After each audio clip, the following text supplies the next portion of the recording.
Now let's talk about boxes.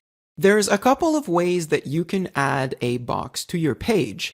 Now, for those fluent in HTML, just a small note, a box is equivalent to a div. So what kind of boxes can we add to the template? Well, first of all, there's the ever-powerful positioned box. The position box is basically a free-floating, place it wherever you want box, and it is not affected by anything else on the page. It's positioned with absolute values. So if I move the box to somewhere, even if I had text going to that location, it would not affect it. It would just appear on top of it. Now, a box can be styled just like any other element on the page. If you right-click on it and you click on Box, then you have the ability to format it any way you want. So I can add a background.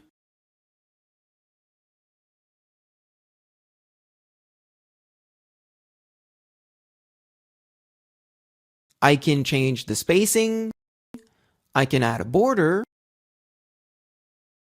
And that changes the actual properties of the box. Of course, I can add text into the box,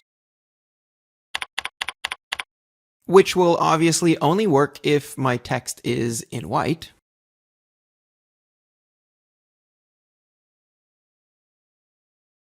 And of course, I can have as many boxes as I want.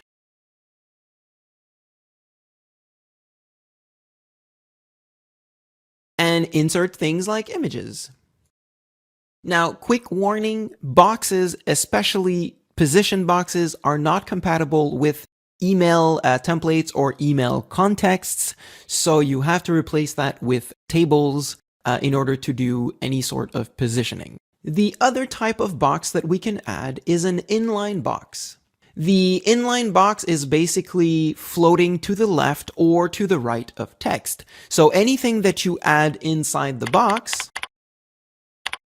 and then resize it, it will always leave the text outside of it, so text floats around it. And you can align it to the left or to the right, or you can tell it not to float at all, which means it will appear before all the text or after, depending on where you place it. You can also rotate the box by 90-degree increments. Now, the last thing that you can do is wrap any element that you have inside of a box. So if I select, say, one or more paragraphs,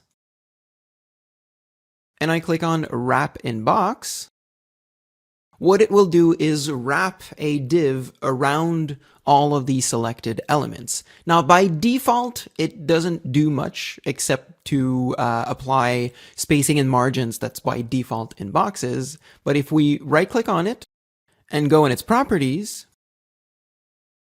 then we can actually make this box any type that we want. So we can have it absolute, making it basically a positioned box,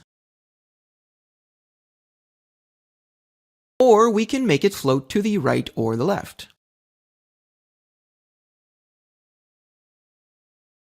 And that's pretty much all we have to show on boxes.